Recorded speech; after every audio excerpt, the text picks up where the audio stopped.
Okay, first of all, I know the history behind the WNBA. I know that both of those cities have had teams before and they got us where we're at, so I'm thankful for that. Following Sophie Cunningham's shocking disclosure that is rocking the WNBA to its foundation, the league is in full damage control mode. Her outrageous remark has provoked indignation, contentious discussions, and now a hefty fine intended to put an end to the matter. Was this a brave stand for the truth, or did the league view this as going too far? Players are murmuring, fans are divided, and tension is rising quickly. There is no denying that basketball is no longer the exclusive topic of discussion. This is the thrilling backstory of the fine that has everyone talking. In the WNBA, Sophie Cunningham's battle sparks a firestorm. Sophie Cunningham is at the center of a developing issue this season that is unlike anything the WNBA has ever witnessed. 4 distinct discoveries have been passed down to her.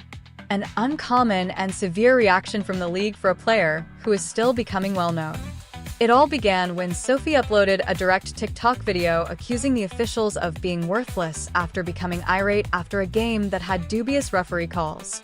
A $500 fine was imposed immediately for just one act, a penalty that surprised a lot of players and supporters. Sophie didn't give up, though. Rather than only defending her previous remarks, she took her fury to a podcast.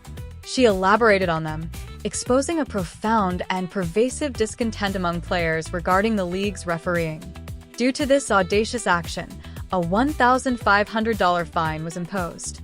The WNBA has made a strong statement by imposing a whopping $2,000 in fines against her.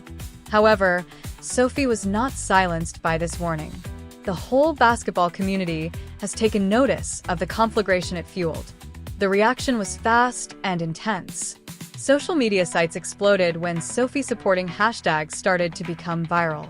Supporters expressed their indignation, highlighting the obvious contradiction in the league's strategy.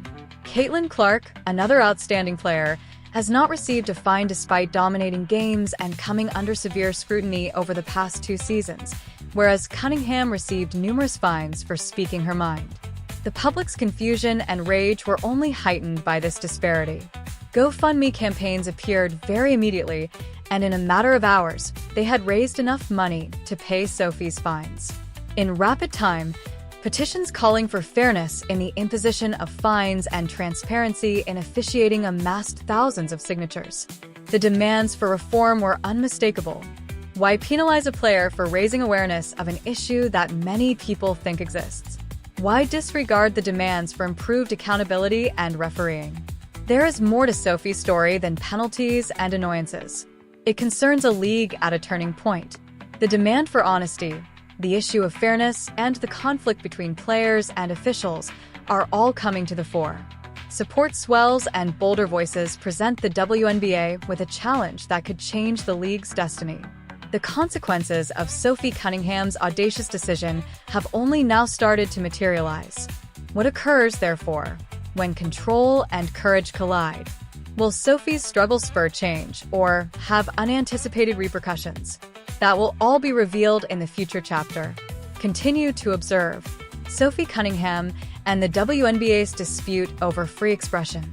It is extremely evident how the WNBA handles criticism differently than other major basketball leagues. Legends like Charles Barkley and outspoken players like Draymond Green have based their whole NBA careers on their unwavering honesty, as well as their skill. In particular, Barkley's candid criticism of the game and its shortcomings helped him become a cultural figure. This type of candor is expected and celebrated by fans.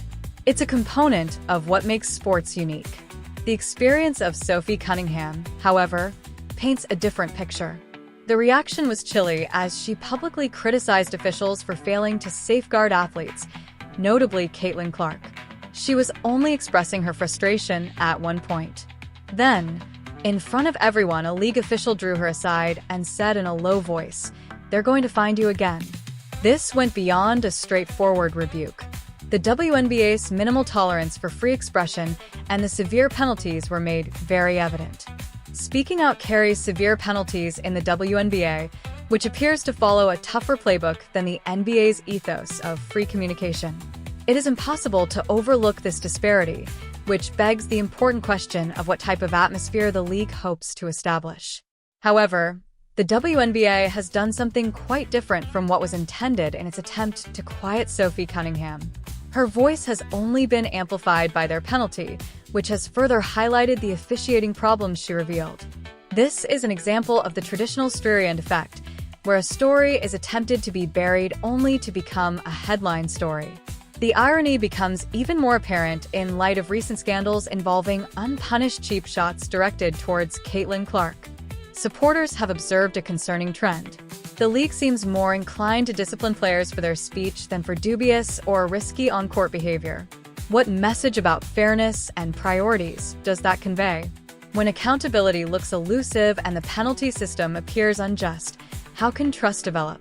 Sophie's critique was direct and truthful. I would acknowledge that I make mistakes frequently if I were a referee. It's not an easy job. But what are you doing when you repeatedly miss a straightforward call that is directly in front of you? Why are you doing this? That query is relevant to more than one participant or game. It calls into question the overall integrity of the league's officiating. There is more to the issue than just one player or one fine. The WNBA's severe difficulties in this area are only highlighted when the NFL's officiating appears to be far superior. How long can a league survive when the voices calling for transparency and fairness are met with fines instead of solutions? Is a question that players, fans, and spectators all have. There is more to the conflict Sophie Cunningham has caused than penalties or annoyance. The outcome is still up in the air. It's a battle for the league's very existence. What, then, is actually hidden behind the silence and fines? Will Sophie's altercation reveal anything the WNBA is frantically trying to conceal? Remain glued? What happens next can drastically change or alter everything. The officiating problem in the WNBA and Sophie Cunningham. Have spectators ever felt uneasy after a WNBA game because they thought the competition wasn't fair? That persistent annoyance is precisely what Sophie Cunningham has highlighted. Although she freely admits that officiating is a difficult job, the inconsistent officiating in the league is what really worries her. This isn't about a few occasional missed calls. It concerns a pattern that is getting harder to overlook. This pattern permeates how players express their displeasure following games, how teams modify their play, and how spectators respond with growing rage. Sophie's audacious statements weren't made at random. They have caused a serious injury that the WNBA has been covertly attempting to avert for many years. The recent events concerning Caitlin Clark serve as an excellent example of the issue. During games, star players routinely take cheap shots without anyone raising an alarm. Once uncommon, these incidents are now all too frequent, which infuriates both players and fans.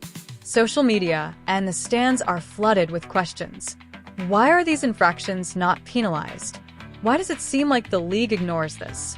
The same confusion is echoed by the voices of league veterans, rookies, and supporters from throughout the nation. What's happening with the references? Many people inquire. However, the league has responded by fining players who have spoken out like Sophie. Some may consider a $500 fee for expressing frustration to be a minor penalty, yet it just serves to exacerbate the situation. These sanctions have turned Sophie's story into a rallying cry rather than reducing tensions. Her podcast discussion of the fines brought the WNBA's officiating problems back into the public eye, intensifying the heated argument. Although refereeing issues are a problem in other professional leagues as well, the distinction is clear. It appears that the WNBA punishes words more easily than deeds. Players who raise their voices risk heavy fines, whereas unfair or risky plays are frequently ignored. The gap between the league and its supporters widens as a result of this mismatch.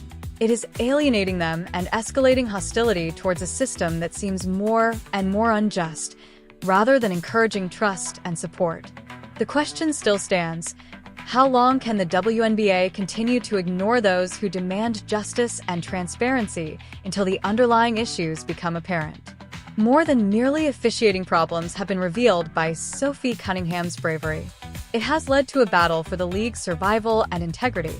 However, what if Sophie's silence was only the first step?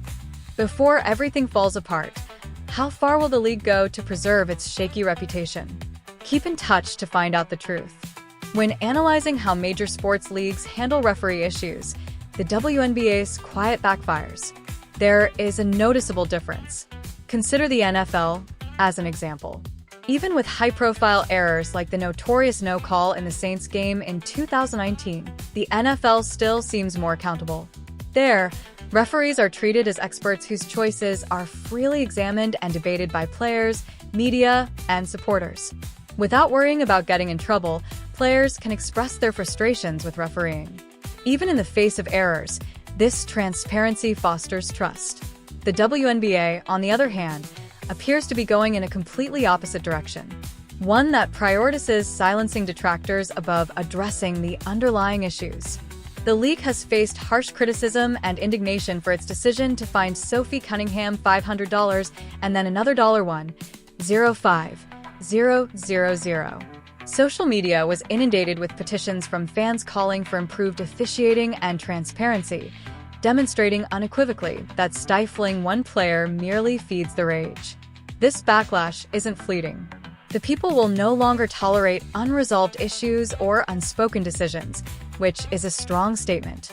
Poor officiating does far more harm than just influencing game results, according to research. It undermines confidence. Supporters begin to question the league's legitimacy and fairness. Because they fear fines and punishments, players become reluctant to speak up, which inhibits candid dialogue. This cycle of suspicion and silence has the potential to completely alienate fans, undermining future development and the sport's support network. This issue is brought to light by Sophie Cunningham's tale. She could have made a substantial profit by leveraging her strong opinions, but she never intended to stir up controversy for her own benefit. She probably would have received hundreds, if not thousands, of views and sponsorships for clips of her talking about referees. Rather, she decided to criticize the referees directly, even referring to them as worthless at one point. This candor led to severe repercussions, but it also served as a rallying cry. What's so amazing is that players and supporters aren't giving up. Social media noise isn't just meaningless chit-chat. It's a call for honesty and clarity. The uproar wasn't sparked by Sophie's remarks. They only brought to light an issue that the league has been dealing with for many years. The WNBA's response has demonstrated that stifling criticism only serves to raise awareness of the problem and heighten demands for accountability. The league is at a turning point in the development of this movement. It has the option of openly addressing the officiating issues or running the risk of offending the